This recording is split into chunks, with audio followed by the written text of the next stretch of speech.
every part of this guy that's not ego is rampaging id. Best line ever. So you might have noticed I'm in a different location. Same house, different room. All you need to know is it's my place. So we're talking Star Trek Picard, The Impossible Box. And this refers to an object that Narek has.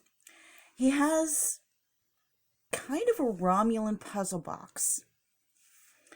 And he uses it to help him concentrate, uses it to help him think. And he ends up using it in interesting ways in this episode. But we have two focuses here. We have Soji on the cube, and we have Picard and his crew.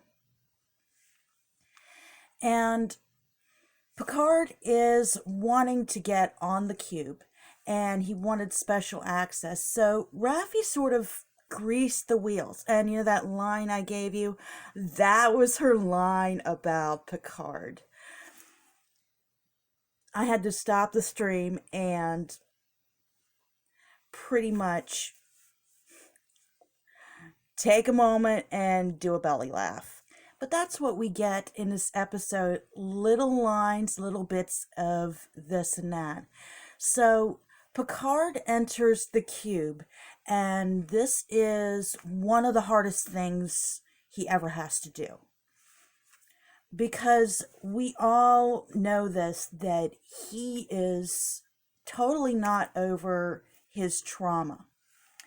And we all know that he was kidnapped by the Borg, forced to assume the identity of Locutus, and to basically, that's like the ultimate form of rape. And so when it looks like he's going to be, when he's going to fall, when he's swamped by all these memories, the Borg Queen, his assimilation, everything. Two former Borg steady him, and he sees Hugh, and Hugh says, "They don't want you to fall." And he said, "It's hard coming back." And so here is somebody who understands what it's like to go back to being human, going back to being a person after having been in the collective for so long. And so he kind of he knows Picard's purpose because Picard tells him about Soji. And on the way, Hugh gives him the grand tour, and he needs to see, and it was almost like he needed to see that these people were victims, and he knows that the rest of the galaxy needs to see them as not having been assimilating monsters, which is how we've previously seen them, but more as sympathetic people. Kind of like when, I know, Star Wars, Star Trek, never mix the two religions. Kind of like when we were so used to Darth Vader being a baddie and then had to see him as a sympathetic character after the prequels. But those, cringe fests aside, back to Picard. So, in the meantime, we know Narek has gotten closer to Soji. And this is something, it's you don't know which side this guy's on. I mean, he appears to her to be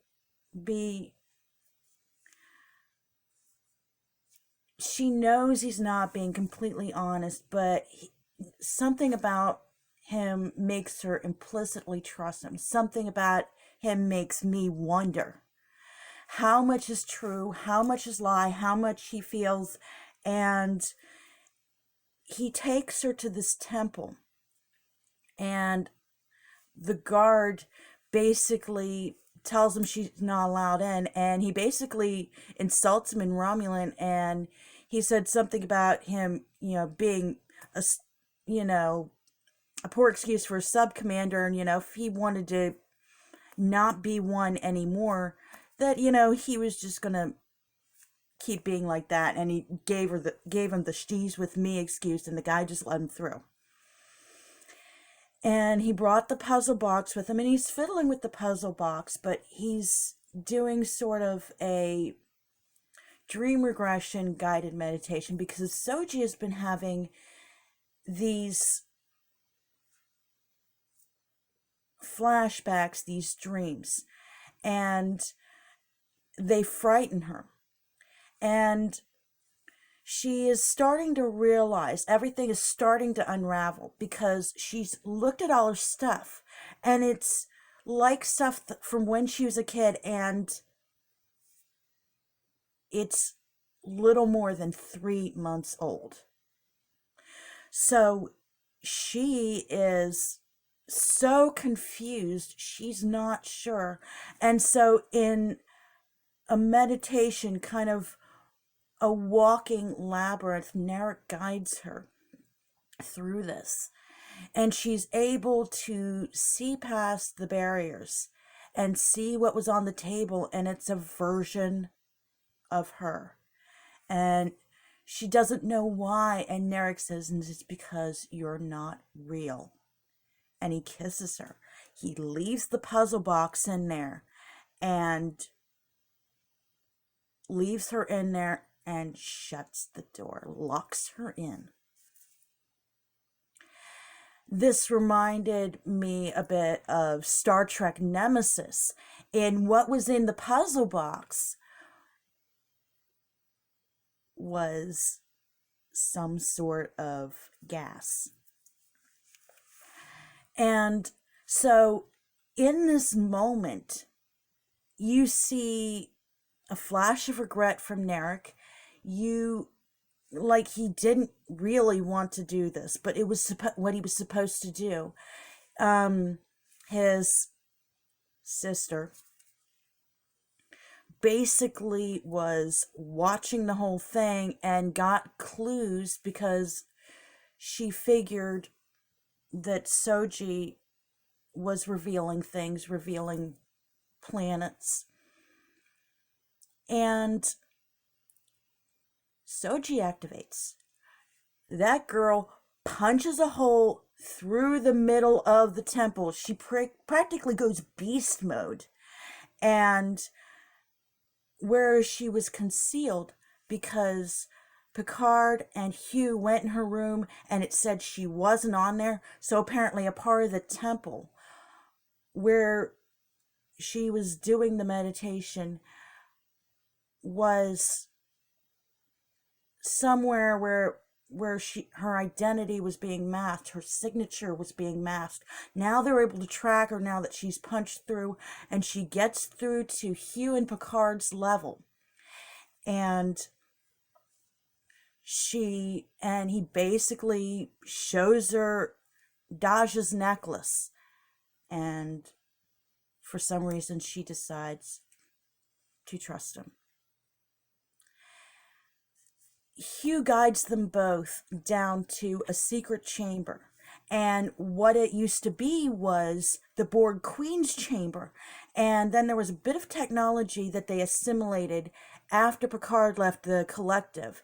And it turns out to be a gateway, so that the Queen could have, escaped in a time of distress, and the Borg Queen would be safe. So while it's activating, the Romulans are coming, and who should beam in but Elnor? And Picard basically says,